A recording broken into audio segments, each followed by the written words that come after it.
uma prece pela pessoa que Joel pediu, né, só? Vou pedir por ele, por isso, pela família. Uhum. Ele perdeu a irmã, né? É um vizinho nosso aqui que perdeu a irmã recentemente. Vamos orar pela família dele. Senhor, ensina-nos o progresso a fim de subirmos até vós. Piedade, meu Deus, para aqueles que não vos conhecem e esperança para aqueles que passam pela provação. Senhor, dá ao viajor a estrela guia, dá ao aflito a consolação, ao doente o repouso. O espírito culpado o arrependimento. Dá à criança o guia, dá ao órfão o pai. Permiti aos espíritos consoladores derramarem por toda parte a paz, a esperança e a fé. Um raio, uma faísca do vosso amor poderá abrasar toda a terra. Deixar-me beber na fonte da vossa bondade fecunda e infinita, e todas as lágrimas cessarão, e todas as dores se acalmarão. Um só coração, um só pensamento subirá até vós. Como grito de reconhecimento e de amor, como Moisés sob a montanha, nós esperamos de braços abertos para vós. Ó poder, ó bondade, ó beleza, ó perfeição. Queremos, de alguma sorte, merecer a vossa misericórdia.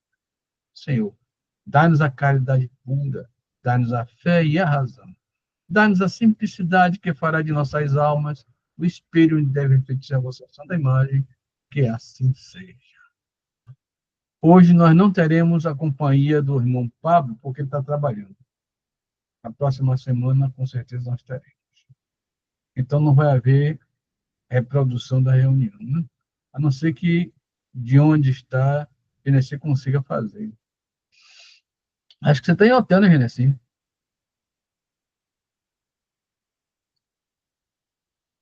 Está ouvindo, não? Eu acho que está gravando, pai. Tá? Tá bom.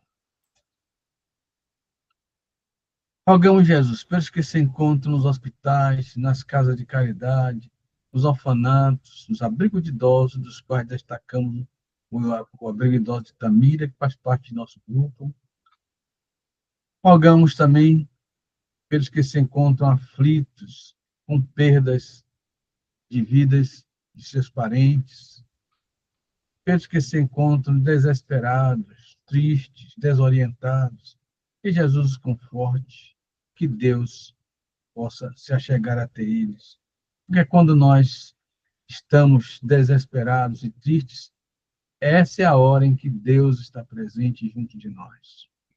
É preciso, portanto, estar preparado para sentir, porque estamos nas mãos de Deus. Que Deus abençoe, portanto, essas pessoas. Pagamos pelos que se encontram jogados nas marquises das ruas. Que Deus também conforte essas pessoas e que mande alguém que dê a eles alguma coisa que minore o seu sofrimento. Rogamos também aos mensageiros de Jesus, aos anjos, que magnetizem a água colocada neste recinto com esta finalidade, para que esta água adquira propriedades especiais. E assim como aconteceu nas bodas de Caná, quando a água transformou-se no melhor dos vinhos, que pelo vosso poder, Jesus, esta água mude, transforme-se em tônico energético, capaz de revitalizar todas as células de nosso organismo. Medicamento eficaz contra todas as doenças do corpo e da alma, que assim seja. Levantamos os olhos para vós, ó Eterno, e nos sentimos fortificados. Sós a nossa força, não nos abandoneis, ó meu Deus. Esmaga-nos o peso das nossas iniquidades. Ajudai-nos. Conhecendo as fraquezas da nossa carne, não afasteis de nós as vossas preciosas vistas. Somos fracos, mas o vosso amor nos sustentará. Somos devorados por uma sede ardente. Fazei jorrar a fonte de água pura e cristalina da verdade e do bem, que ficaremos saciados, que a nossa boca não se abra para murmurar contra os aborrecimentos e as aflições do dia a dia, mas sim, bom Pai, para cantar os vossos louvores, porque só vós sois bom, só vós sois justo e nos perdoas, Pai. Sois o fim, sois o objetivo das nossas existências. Bendito e louvado seja o vosso santo nome, que assim seja. Em nome de Deus, em nome de Jesus, damos por iniciada a reunião de estudo da noite. Viva Jesus! Deus está presente em nossas vidas e em nosso coração. Essa semana nós tivemos a notícia de que os judeus estão em fase final da construção do Templo de Jerusalém pela terceira vez. Por duas vezes ele foi destruído e agora, pela terceira vez, eles estão reconstruindo, inclusive a moda antiga. Já tem os utensílios, né? Provavelmente deverão fazer sacrifícios. Vamos rezar para que Deus ilumine eles, se eles realmente forem fazer sacrifício de boi, de ovelha, de cabra, que dê essa carne para os pobres, para os necessitados, pelos que se encontram ao redor deles passando necessidade. Pelo menos isso eles farão, e Deus com certeza aceitará essas ofertas. A palavra está com Gilca.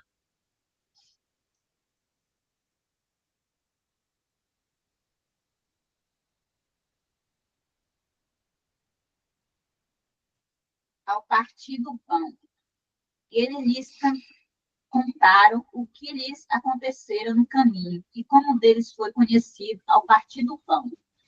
Muito importante o episódio em que o mestre é reconhecido pelos discípulos que se dirigiam para Emaús em desesperação. Jesus seguiu-os qual amigo oculto, fixando-lhe a verdade no coração com as formas verbais carinhosas e doces. Grande parte do caminho foi atravessada em companhia daquele homem amoroso e sábio, que ambos interpretava por generoso e simpático desconhecido, e somente ao partir do pão reconheceram o mestre muito amado. Os dois aprendizes não conseguiram a identificação nem pelas palavras, nem pelo gesto afetuoso. Contudo, tão logo surgiu o pão materializado, dissiparam todas as dúvidas e creram. Não será o mesmo que vem ocorrendo no mundo há milênios? Compactas multidões de candidatos à fé se afastam do serviço divino por não atingirem, depois de certa expectação, as vantagens que aguardavam no imediatismo da luta humana. Sem garantia financeira, sem caprichos satisfeitos, não comungam na crença renovadora, respeitável e fiel. É necessário combater semelhante miopia da alma, louvado seja o Senhor por todas as lições e testemunho que nos confere. E continuarás muito longe da verdade se o preocupas apenas na divisão dos bens fragmentários e perecíveis.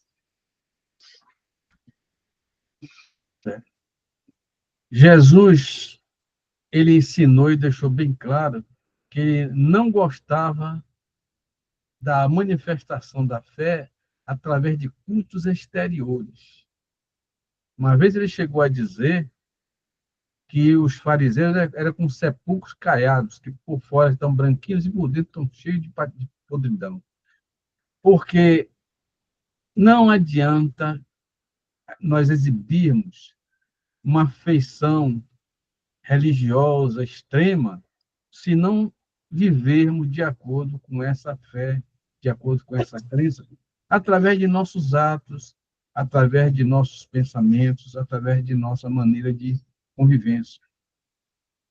É necessário, portanto, que reconheçamos Jesus não pelo partir do pão, mas pelo repartir do amor. Porque foi o que ele pediu a nós. Só um mandamento eu vos dou: amai-vos uns aos outros como eu vos amei. Mais tarde ele também falou do perdão. Perdoai não 7 vezes, mas 70 vezes 7 vezes. Eu sei, perdoar sempre. Por quê? Porque o perdão, ele é bom principalmente para nós mesmos, né? O adversário que é perdoado, naturalmente se beneficia do nosso perdão, mas nós nos beneficiamos muito mais. Até porque, se não perdoarmos, o ódio atrai mais do que o amor. Teremos ele em nossa casa como um filho, como uma filha, de preferência uma filha rebelde, um filho rebelde. E se perdoarmos, vamos fazer uma família feliz para o cidadão e para nós também. Então, o perdão começa a beneficiar a nós mesmos. Meus irmãos, o que Jesus quer é o nosso coração. A segunda vinda do Cristo, que está prevista realmente no Apocalipse, ela não se dará sem nós estarmos com o nosso coração contrito com Deus e voltados para Jesus.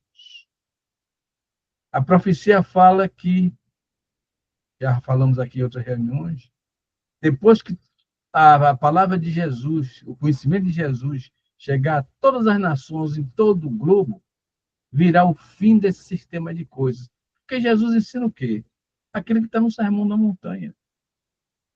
O amor, a caridade, a fraternidade, a compaixão, as virtudes próprias do cristianismo, que muita gente esquece e pensa que fazer alguma coisa externa pode significar algo para Jesus e para Deus. Não significa nada. Deus não quer sacrifícios, não quer holocaustos. Ele prefere muito mais coisas ligadas à espiritualidade. Misericórdia, por exemplo. Jesus disse, misericórdia quer e não holocaustos. Ou seja, o culto exterior não significa nada. Eu estive lendo sobre o segundo concílio que foi realizado ainda no período de vigência do cristianismo, agregado ao rei, né? Se eu não me engano, de Constantinopla, em que o próprio rei orientou os cardeais, não era como hoje, né? Que fosse retirado a reencarnação que existia até então, se acreditava na reencarnação, porque ele precisava que os fiéis, primeiro, sabendo que tem uma vida só, buscasse apoio dos sacerdotes, naturalmente, né? Dariam também boas informações do rei, né? Jogaria o povo a favor do rei. E ele não podia abrir mão, porque ele estava numa situação difícil, como mais tarde aconteceu a queda de Constantinopla, né? E ficou, então, certo de não haver mais reencarnação dentro da doutrina católica, né? Porque cristianismo não é só catolicismo, cristianismo é várias religiões, né? Inclusive aquelas que não são não católicas, mas que creem em Cristo. Porque cristianismo é crer em Cristo e buscar aquilo que Jesus ordenou como prática, né? Mas vemos então que houve uma discrepância, porque se a reencarnação naquela época tivesse permanecido, eu acho que o planeta hoje seria muito diferente do que está no momento, né? Com tantas guerras, com tantas... Talvez seja porque era necessário também que essas coisas acontecessem, né?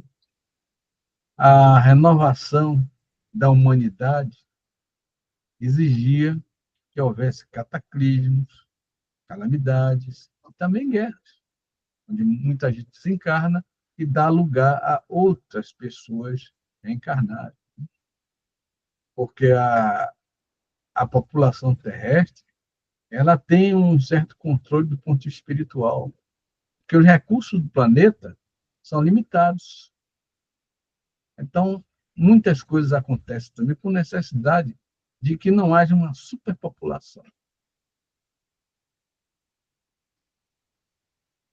Então, meus irmãos, Deus quer de nós não o culto exterior. Até mesmo a frequência a igrejas ou a templos, mesmo que sejam espíritas, não é uma coisa obrigatória. É uma coisa necessária para nosso conforto espiritual. Porque ali nós reconhecemos irmãos, trocamos algumas palavras, né? Oramos juntos, é importante, tomamos passes, né? Que também ajuda na melhora de nossas enfermidades, que rejuvenesce o nosso corpo, os passos magnéticos, mas não é uma coisa obrigatória, e eu digo a vocês que mais vale um coração contrito a Deus, de verdade, do que muitas idas à igreja, ou uma dedicação exclusiva a um tempo, mesmo que seja um tempo espírita. O que Deus quer, portanto, não é adoração externa, é adoração interior e modificação de nossa maneira de enxergar a vida e nossos irmãos. A palavra está franqueada a todos vocês.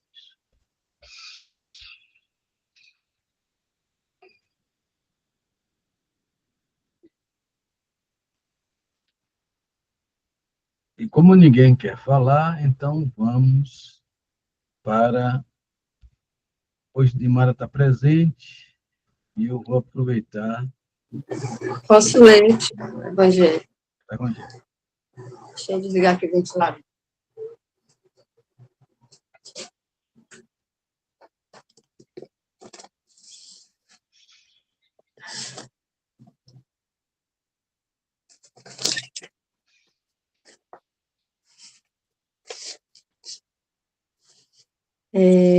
Capítulo 18, página 288.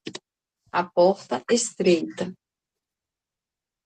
Entrai pela porta estreita, porque a porta da perdição é larga, e o caminho que a ela conduz é espaçoso, e há muitos que por ela entram. Como a porta da vida é pequena, como o caminho que a ela conduz é estreito, e como há poucos que a encontram. São Mateus, capítulo 7, versículo 13 e 14. Alguém lhe tendo feito esta pergunta, Senhor, haverá os que se salvam? Ele lhe respondeu, fazei esforços para entrar pela porta estreita, porque eu vos asseguro que vários procurarão por ela entrar e não poderão. E quando o pai de família tiver entrado e fechado a porta, e que vós, estando do lado de fora, começardes a bater, dizendo, Senhor, abri-nos, ele vos responderá, eu não sei de onde sois. Então recomeçareis a dizer, comemos e bebemos em vossa presença, e vós ensinastes em nossas praças públicas. Ele vos responderá, eu não sei de onde sois. Retirai-vos de mim, todos vós que cometeis a iniquidade. Será então que haverá prantos e ranger de dentes, quando vereis que Abraão, Isaque, Jacó e todos os profetas estarão no reino de Deus, e que vós, outros, sereis enxotados para fora. Virão do Oriente e do Ocidente, do setentrião e do meio-dia, os que terão lugar ao festim no reino de Deus. Então, aqueles que são os últimos serão os primeiros, e aqueles que são os primeiros serão os últimos. São Lucas, capítulo 8, versículo 23 a 30. A porta da perdição é larga, porque as más paixões são numerosas, e o caminho do mal é frequentado pela maioria. A da salvação é estreita, porque o homem que quer transpô-la deve fazer grandes esforços sobre si mesmo para vencer as suas más tendências. E pouco a isso se resignam. É o complemento da máxima. Há muitos chamados e poucos escolhidos. Tal é o estado atual da humanidade terrestre, porque a Terra, sendo um mundo de expiação, o mal nela predomina. Quando ela estiver transformada, o caminho do bem será o mais frequentado. Essas palavras, pois, devem entender-se em seu sentido relativo e não no sentido absoluto. Se tal devesse ser o estado normal da humanidade, Deus teria voluntariamente votado à perdição a imensa maioria de suas criaturas. Suposição inadmissível, desde que se reconhece que Deus é todo justiça e todo bondade. Mas de que ações más esta humanidade poderia se tornar culpada para merecer uma sorte tão triste em seu presente e em seu futuro, se ela estava inteiramente relegada na terra, e se a alma não tivesse tido outras existências? Por que tantos entraves semeados em seu caminho? Por que essa porta tão estreita que é dada ao menor número transpor, se a sorte da alma está fixada para sempre, depois da morte? É assim que, Com a unicidade da existência, se está incessantemente em contradição consigo mesmo e com a justiça de Deus. Com a anterioridade da alma e a pluralidade dos mundos, o horizonte se amplia, a luz se faz sobre os pontos mais obscuros da fé. O presente e o futuro são solidários com o passado, então somente se pode compreender toda a profundeza, toda a verdade e toda a sabedoria das máximas do Cristo. Né? Essas palavras de Jesus nos mostram que o caminho estreito representa o nosso esforço para vencer nossas más tendências. Na minha folhinha, no meu quarto, tem alguns dizeres, e tinha um que dizia: é mais corajoso e mais valente o homem que vence a si mesmo do que o conquistador de cidades. Então, você vê a comparação que mostra o quanto é difícil a gente vencer nossas más tendências. É uma luta constante, permanente. E muitas vezes, essa luta nossa é desigual, porque o corpo está cheio de necessidades, nós não temos consciência de encarnações anteriores, a não ser em raras exceções. E os vícios, as tentações são muitas. Então, para o homem conseguir entrar pela porta estreita, é complicado. Falo homem e mulher, né? Tanto, nós temos que lutar muito contra nossas más tendências para conseguir vencê-las. E muitas vezes não somos bem-sucedidos. Por quê? Porque o corpo está sempre inventando necessidades. Quando nós tem, ele inventa. E a humanidade vibra num padrão atual muito grosseiro. Aí você está numa boa, com o seu pensamento voltado para o bem, para a caridade, para o outro. E aí vem um pensamento esquisito para você. Se você não tomar cuidado, você acaba tendo aquele pensamento. Então é preciso orar e vigiar, como dizia Jesus, para não cair em tentação. Porque o espírito, na verdade, está pronto, mas a carne é fraca. E a palavra está franqueada a todos vocês.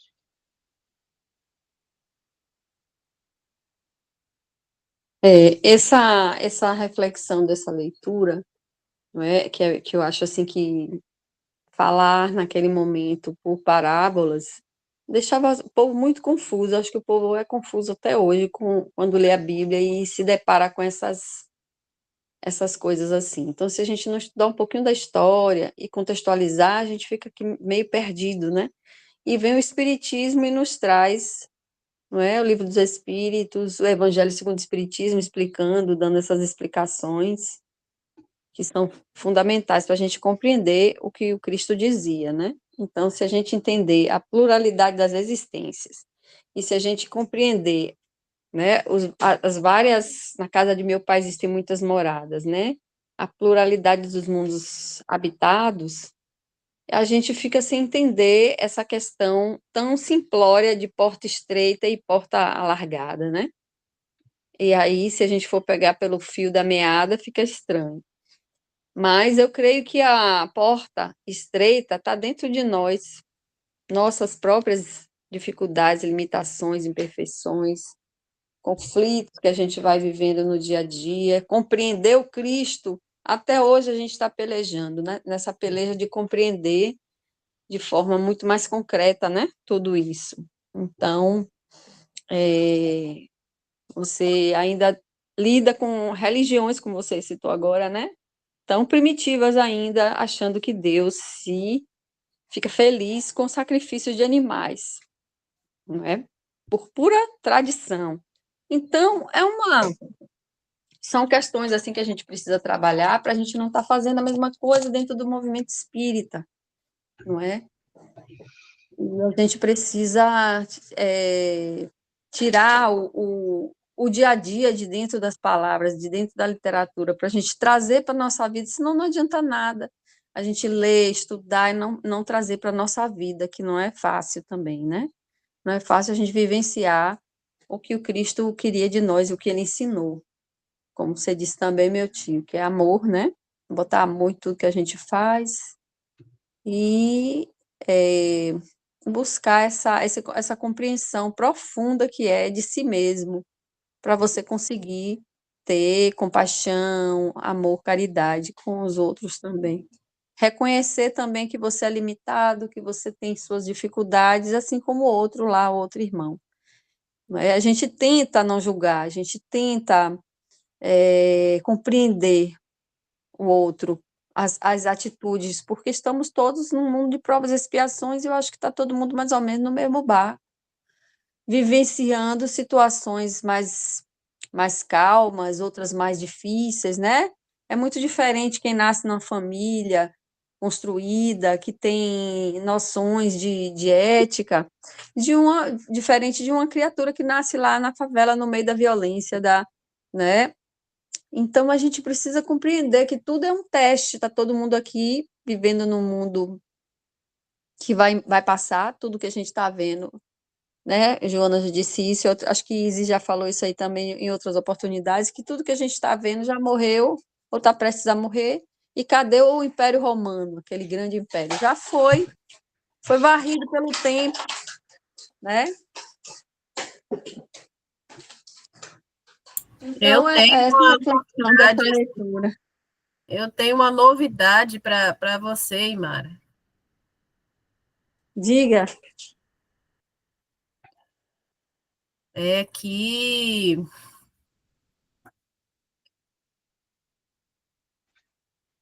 sabe aquele cara que foi ressuscitado?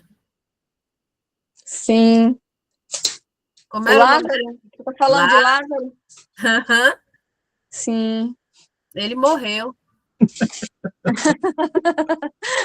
Pois é. Entendeu? Faz parte, né, do ciclo vital do ser humano nesse planeta. É verdade. Agora, eu digo a vocês que não devemos temer. A gente vê assim, como você falou, o Império Romano, ele tomou todo o Mediterrâneo, tudo que existia ao redor, e ainda se projetou para a Inglaterra, toda a França, claro que não era, ainda não era a França, não era a Inglaterra, mas tinha aqueles povos primitivos, né? Tinham os bárbaros chamados, né? E eles foram invadindo tudo aquilo ali e tornou-se uma nação super poderosa, mas não sobreviveu. Por quê?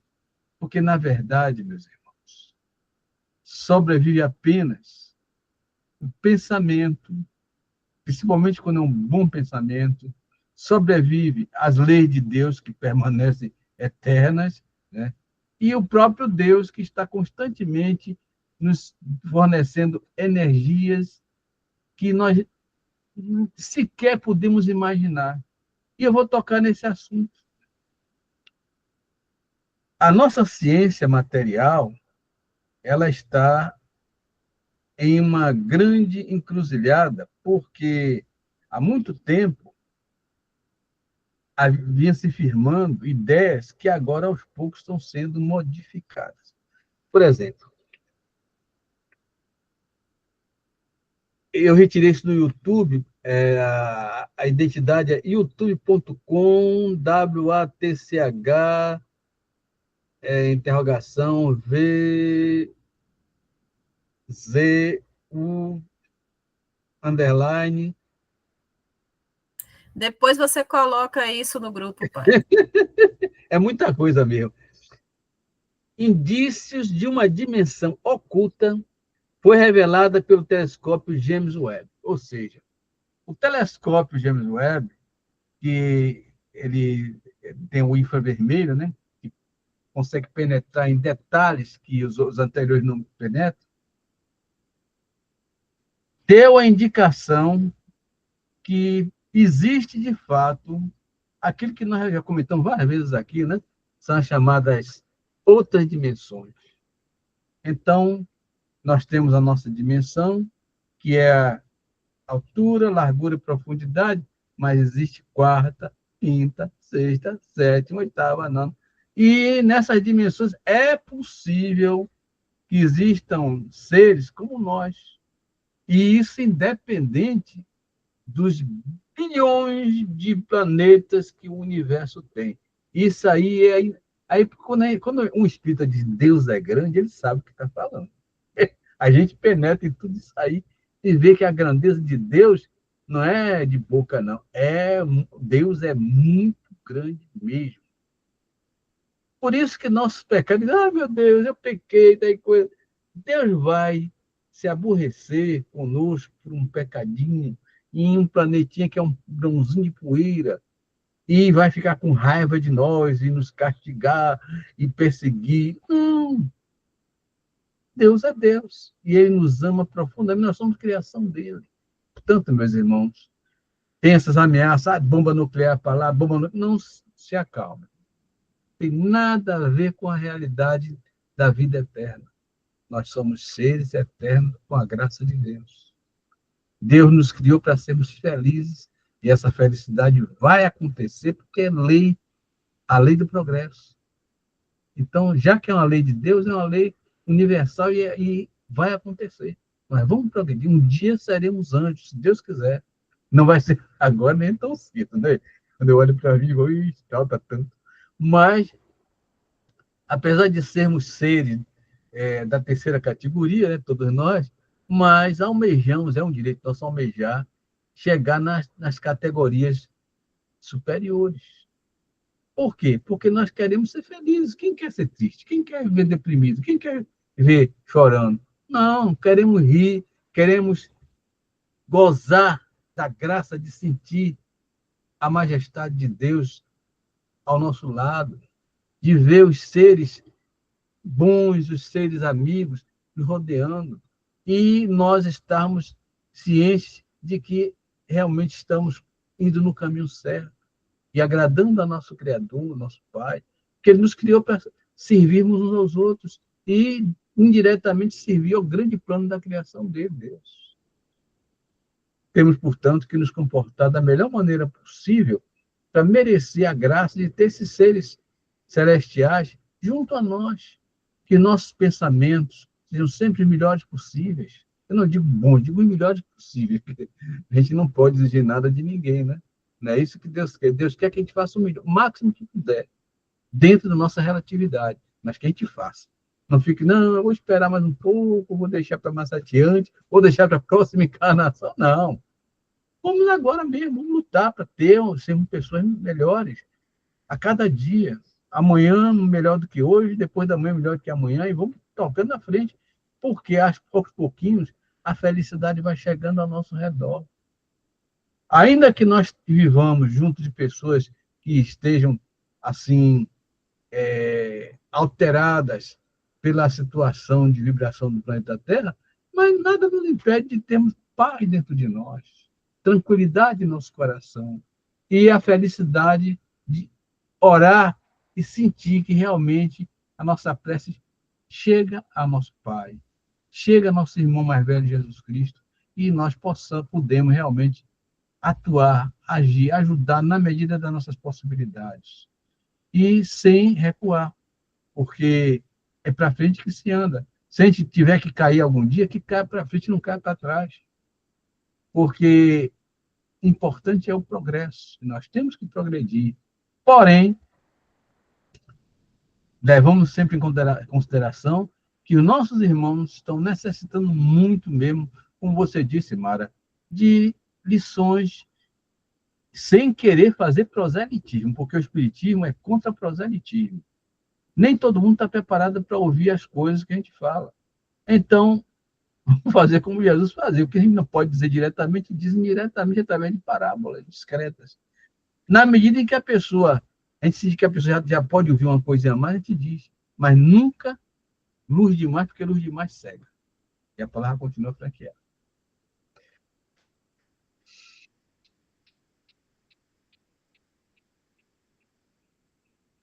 Tem uma outra notícia também interessante, eu anotei aqui. Isso aí foi uma confissão de um professor de física. Não sabemos o que é o elétron.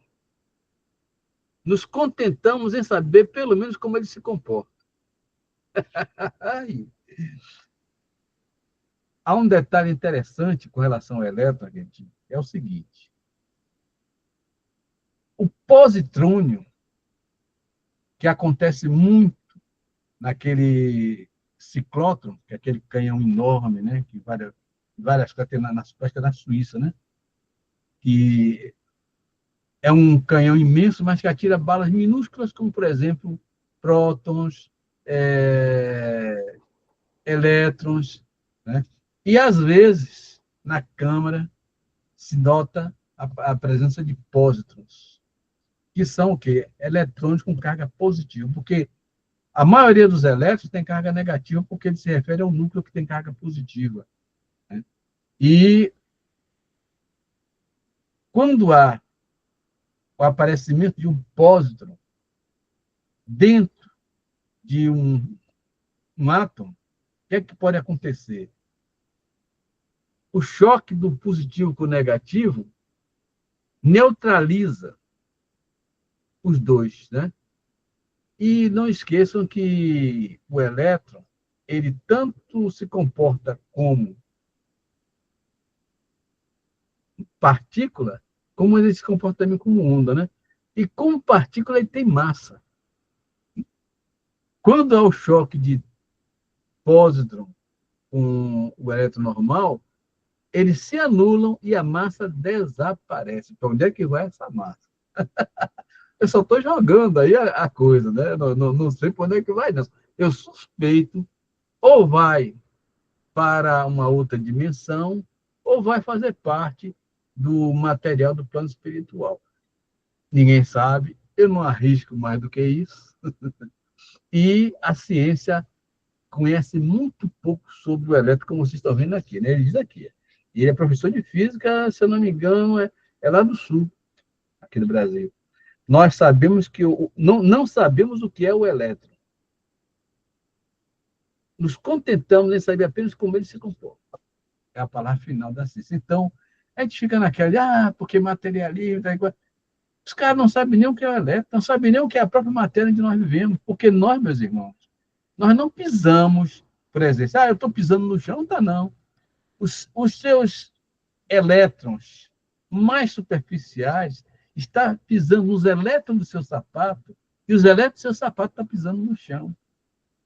Porque, na verdade, esse mundo é muito mais diáfano, muito mais, vamos dizer assim,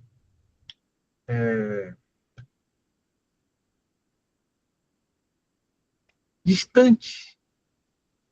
O elétron do núcleo e, portanto, quase que poroso, vamos dizer assim, né? Eu não posso dizer imaterial, é poroso, né? Porque está tudo uma coisa distante da outra. Então, vivemos em um universo imaterial, com um Deus espiritual, portanto, e nós próprios, apesar de termos essa aparência de solidez, se botasse no microscópio eletrônico, veríamos que nós somos seres quase transparentes. Nossos irmãos nos falam de planetas que já atingiram níveis superiores a nós, aonde os nossos irmãos deslizam na atmosfera, porque eles são translúcidos, transparentes, seus corpos são corpos extremamente diáfanos. Por enquanto, nós ainda estamos em planeta de provas e expiações, então nos parece tudo muito denso, como você falou, Emara. Vemos tudo morrer, vemos as coisas se acabarem aos poucos, e tudo que a gente pega parece que é sólido, mas na verdade não. E a palavra está franqueada a todos vocês que estão curiosos quanto eu. Tudo é energia, né? Albert Einstein já dizia que vivemos num mar de fluidos em que o pensamento, que é realmente a única coisa que existe de fato, que ele é uma energia. Ele dizia isso. Então vocês não se ele navega acostumem com esse nesse negócio de fluido. bomba. E ele navega nesse fluido, né? Não se assuste não de bomba atômica, guerra. São coisas que acontecem por causa da nossa inferioridade moral. Mas nós somos seres eternos e o Espiritismo veio para nos dar essa mensagem, que é a mensagem de Cristo. Ele disse, as minhas palavras são espírito e são vida. Eu vim para vos trazer vida, e vida em abundância. Então, as palavras que Jesus disse são espírito e são vida. Ele veio nos falar de vida eterna. E deu a prova que depois que ele morreu, ele ressuscitou, como falou a leitura nesse instante aí, né? Ressuscitou e os apóstolos reconheceram até por partir do pão. Mas foi mais adiante, ele, por 2, 3 vezes ele se materializou.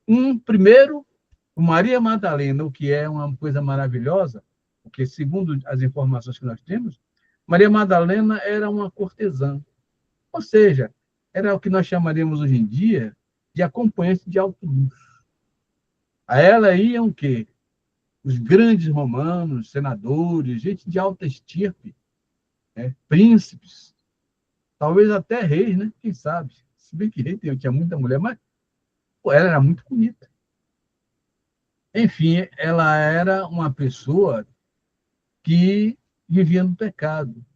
Mas quando ela conheceu Jesus, ela se apaixonou pelo Espírito de Jesus. Não foi pela carne, pelo Espírito de Jesus. A carne ela tinha vontade.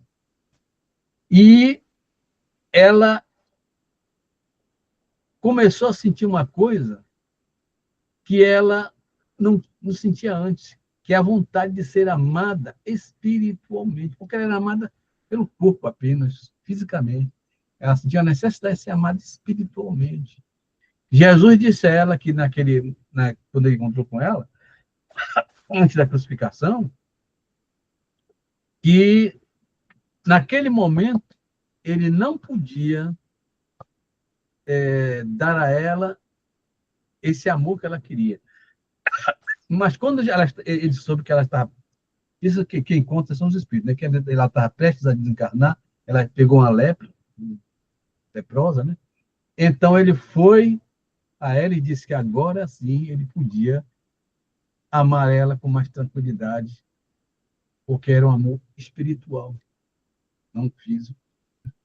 E então, quando ele desencarnou, isso aí foi posterior ao desencarne de Jesus, né? Essa conversa, isso é coisa que os espíritos contam para a gente, né?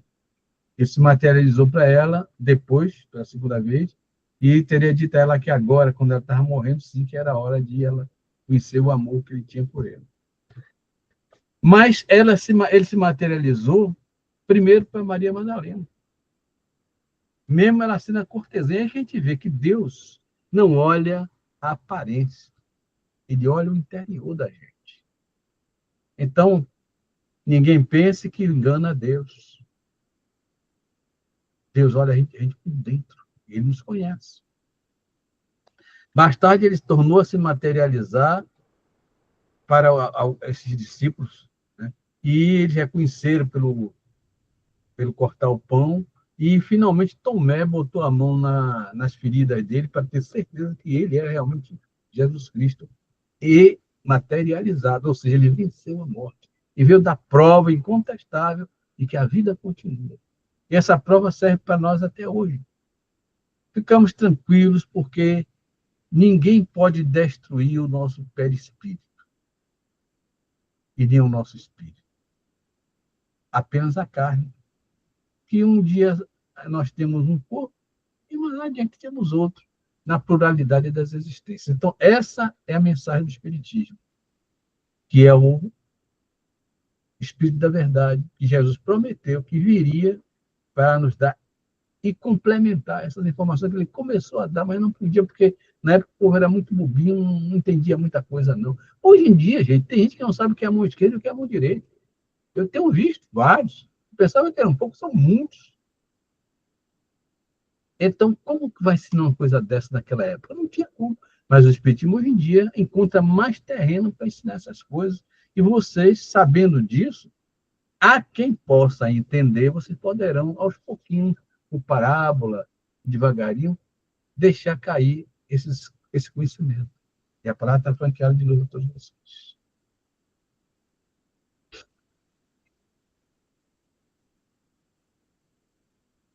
E como ninguém quer falar, então vamos, Juca, para as perguntas.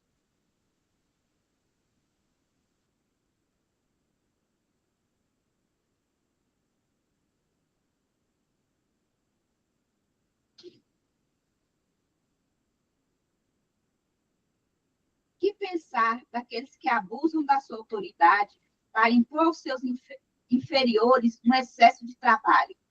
É uma das piores ações. Todo homem que tem o poder de comandar é responsável pelo excesso de trabalho que impõe a seus subordinados, porque ele transgride a lei de Deus. Temos o direito de cobrar aquilo que é justo, pelo qual o empregado se responsabilizou pelas tarefas que lhe são dadas, né? Mas não abusar desse direito de dirigir a pessoa, impondo a ela coisas que nós não gostaríamos de fazer, né? Que nos fosse cobrado, né? Apenas cobrar aquilo que é necessário, aquilo que é justo, aquilo que foi contratado para ser feito. E a palavra está franqueada a todos vocês.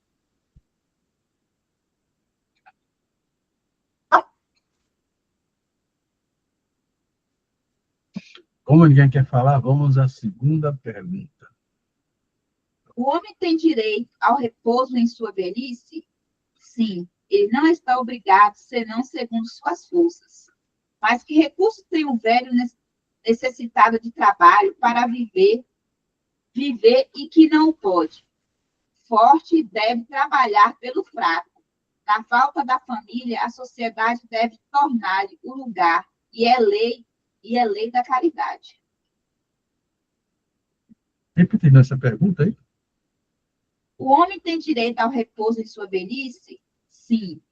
Ele não está obrigado, senão segundo suas forças. Claro. Mas que recurso tem o velho necessitado de trabalhar para viver e que não pode? O forte deve trabalhar pelo fraco. Na falta da família, a sociedade deve tomar-lhe o lugar, e é a lei da caridade. Eu estou aposentado duplamente, mas eu acho útil, acho que ainda posso ser útil para meus irmãos. O dia que eu sentir que não sou mais útil, eu me recolho à minha aposentadoria, eu vou descansar, se bem que para mim vai ser um suplício, porque eu não gosto de ficar quieto.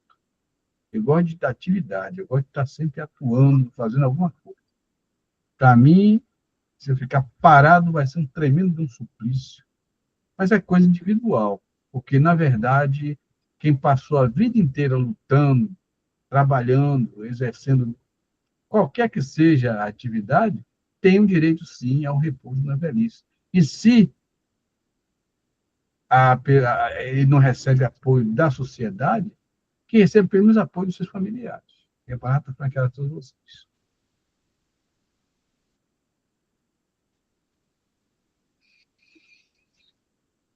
Vamos, então, à terceira pergunta e última. Lei de reprodução.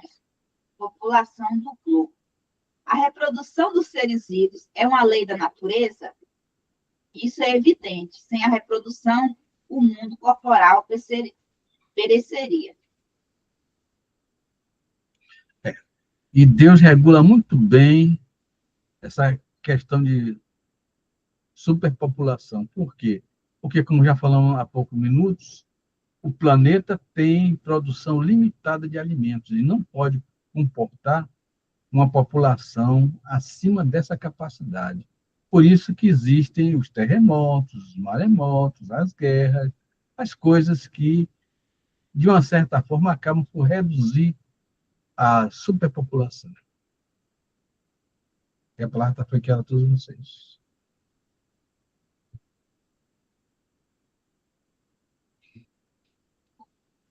E como ninguém quer falar, chegamos, então, ao final de mais uma reunião de domingo, reunião de estudos, né? E rogando a Jesus que proteja a todos nós que fazem parte desse grupo familiar, agradecendo a Deus pelas bênçãos que tem chovido sobre todos nós. Rogamos, Jesus, nesses tempos de violência, que os ladrões, os bandidos, os perversos sejam afastados para bem longe de nós, longe de nossos lares, longe de nossos familiares, e que se arrependam de tudo quanto fizeram de errado até agora, que retorne ao bem para que vós, Jesus, os saiba que Deus não quer a morte do pecador, mas sim o seu arrependimento. Pai nosso que estás nos céus, santificado seja o vosso nome. Venha a nós o vosso reino, seja feita a vossa vontade, assim na terra como nos céus. O nosso de cada dia nos dai hoje, perdoa as nossas ofensas, assim como nós perdoamos a quem nos tem ofendido. E não nos deixes cair em novas tentações, mas livra-nos de todo o mal, que assim seja. Em nome de Deus, em nome de Jesus, então foi encerrada a reunião de estudo da noite. Viva Jesus, Deus está presente em nossas vidas. Uma boa semana de trabalho para todos. Um beijo para você também, Mara. Muito obrigada, gente. Ótima semana para todos. Beijo. E foi maravilhoso.